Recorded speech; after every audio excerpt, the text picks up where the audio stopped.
Hello, soon-to-be parents, or even caregivers. Today we are going to go over baby safety tips. I have 13 tips. They range anywhere from car rides to bath time. So let's jump right into them. Tips 1 through 4 are all going to be car seat and car related. The first thing I want to say in regards to car seats and car seat safety is you can buy the best rated car seat on the market, the most expensive car seat on the market. But if you don't install it into your vehicle properly, it's not going to do its job. And then on top of that, you have the installation into the car, but then you have your baby into the car seat. If you do not buckle them properly, with the strap where it needs to be, as tight as it needs to be, again, that car seat's not going to do its job. So we need to focus on using our car seats safely rather than trying to find the latest and greatest model. That's my personal opinion. Now, this one's a tough one. Number 2 is that babies are not supposed to really sleep in the car seat. I know on car rides, obviously they're going to, but when you get to your destination, you really are supposed to take them out. Like, instead of taking them into the home and letting them sleep the rest of the nap in the car seat, ideally you take them out. Maybe your baby can learn to transfer to a crib, or maybe you put them in something like a Moby wrap and wear them to finish off that nap. I know this one's a tough one, but that's just what we're advised for safety in general. If you are going to leave them in the car seat, the reasoning why we don't want to is their airway. So we want to make sure that they are lined up as straight as possible, not crumpling down on themselves. Look more into this, basically, is what I'm saying, and don't just let your baby sleep in the car seat all the time, especially without you monitoring them. When it comes to car seats, we want to keep baby rear facing as long as possible. Now, I'm an American, and oftentimes we want to flip our babies around. I don't know what the desire is. I guess it's just easier to get them in and out of the car seat or to install a car seat. But I believe a lot of European countries, they will keep babies rear facing into toddlerhood and even young childhood, like 4, 5, even 6 years old, rear facing. Rear facing is way safer for a crash. Trust me on this. If you do a quick YouTube search and compare crash simulations for baby rear facing and forward facing, you'll see the difference and you'll see why it matters as far as their body anatomy and the trajectory that the crash oftentimes makes them move in their car seat. So rear facing, you got to do it as long as you can. I know some people resist this, but I really recommend it for their safety. This one is accessories. If you have any baby girls or even baby boys, different accessories on your baby you need to be careful about, especially bows. Same could be said with hats, but bows are your more dangerous one because sometimes they're more likely to get pushed down and get caught under baby's nose. Now, if it's a large hat, the same thing could essentially happen and cover up their nose. Bows are going to be my main point here because if a bow starts wiggling down, babies primarily breathe through their nose when they're infants. So if that bow is under their nose and restricting their breathing, that can be dangerous for them. They may not compensate with their mouth. What I recommend is when you put them in the car seat, rip off their bow, put it by their foot or something like that. And then when you get to your destination, pop the bow back on them. It's that simple, and it's something that could be much safer for your baby. So it's worth that little bit of effort. We're going to get away from the car seat conversation. Number 5 is hair tourniquets. So, old war movies, put a tourniquet on it when you're bleeding out and, they wrap a belt around your leg or your arm. It cuts off blood flow.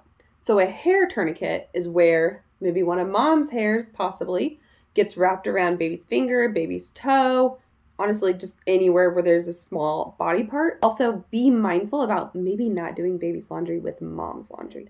After you've had a baby, you may be experiencing postpartum hair loss where you are shedding even more than your normal amount, which poses a higher risk of hair tourniquets. So be aware of your hair and be aware of their clothing and laundry.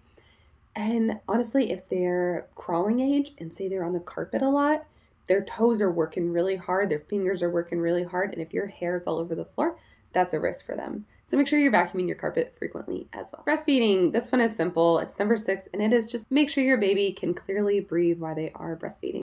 Make sure you are not squishing them too tight into your chest, especially if you are large chested. Make sure you can see their nose and see that there's the ability to breathe there. I know when you're breastfeeding, it can be very overwhelming and you're juggling a lot of things, especially when you're new to it, but make sure that they are breathing. That, of course, is essential. Number 7 is just a reminder on some choking hazards. 2 of the most common choking hazards when it comes to food are hot dogs and grapes. Make sure you are not cutting them. Like, if you have a hot dog, don't chop it like this. You need to chop it the long way a couple times first because the size of a hot dog is the size of their throat. We don't want that obstruction. Other things to watch out for. We don't want to be giving our babies things such as like popcorn, any sort of nuts when they're too young in whole form. Now, you want to expose them to it possibly for allergy reasons, but you want to blend them up into like a peanut butter spread. Things like lettuce. I feel like no one ever talks about lettuce being a choking hazard, but I can't with lettuce. For whatever reason, that one really freaks me out in the sense of actually being able to chew it properly and like rip it to shreds and it just not getting like stuck in their throat. I don't know. Lettuce is a thing for me. Not a fan of that one. Other things, of course, are small toys. You got things like little rubber bouncy balls and things like that. Then you have items like button batteries. Those are a hot topic. If you, for any reason, think your baby may have swallowed a button battery of any sort, immediately take them to the ER because those are deadly. We all know to watch out for choking hazards, but those are just a few quick reminders. Number 8 is the old classic of do not put a blanket over their stroller. Again, just a reminder, there's tons of tests out there where they prove it heats up. It's not good. You can find umbrellas that can even clip onto the stroller. And just, again, you can shade them without covering them in a dome. Make sure they have airflow. Do not use a blanket over your stroller. Okay? Tips 9, 10, and 11 are related to sleep. So first, back is best. You want babies sleeping on their back primarily when they are a newborn. They can't support their little heads and keep their heads up off their mattress. So put them on their back. It's that simple. Now, how do we want the crib to be? We want it to be empty. My child is almost 2, and their crib is a mattress protector, fitted sheet. And then we have rail protectors on the crib that are tied on.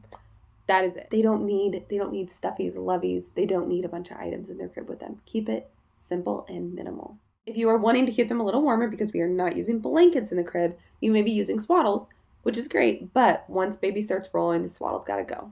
Typically, this will happen somewhere around the 4-month mark. I recommend ditching the swaddle around 2 months old, not letting them become as dependent on it. And the 4-month mark is often called the 4-month sleep regression.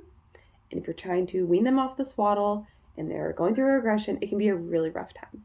So consider jumping the gun and maybe doing it at the 2-month mark. Just an option to consider. Number 12 is bath time. I will link a video that goes into a whole bath time routine and how to make bath time enjoyable. But the main thing is just bath time is going to involve a lot of different aspects of safety. Water temperature, obviously staying in the bathroom with your baby the whole time or into toddlerhood. Even older children, I actually know of somebody, I don't know how old their child was exactly. I want to say maybe even like 5 or 6, and they were really, really tired. They'd had a really, really busy day and they were taking a bath, and mom did step out and they laid down in the tub.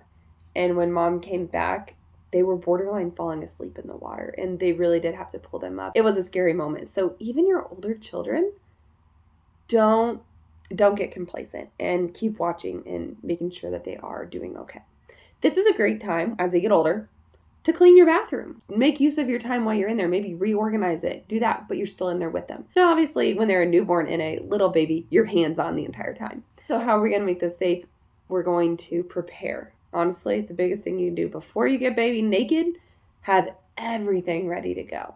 You know what I mean? Like towels, jammies in their room, lotion, this, that, diaper. Have everything completely ready. And then maybe you strip them down to the diaper, go turn on the tub water, the last couple things where they're still in their diaper. And then finally, when everything is good to go, you get them naked and you get them in the tub. But just make sure you prepare. Your preparation helps keep bath time safe. My last safety tip is more into toddlerhood. Don't trust sidewalks. Sidewalks are not always safe. I wish so many of us live in neighborhoods and we want to take our kids on walks as they're growing up, 18 months, 2 years old, 3 years old. And we think in our heads, the sidewalk is safe. The sidewalk is safe. Stay on the sidewalk. But the reality is somebody can go flying out of their garage into the road. And if you're not close enough to your child, they truly can get run over even on the sidewalk. And this is so unfortunate because I wish it could be a safe place all the time. And I do let my children get a little bit ahead of me. But you know what I'm always doing is I'm watching those garage doors. If a garage door goes up, I am by my kid instantly because I don't know if they're going to fly out of their garage. I don't know if somebody's coming from the road and they're flying into their garage. I've started to teach my older toddler, if a garage is open, we either need to wait on mom and dad or we need to be watching, and we need to learn when a car is turned on, we stop, different situations like that, and getting more awareness and situational awareness around vehicles and understanding that the sidewalk still is not safe.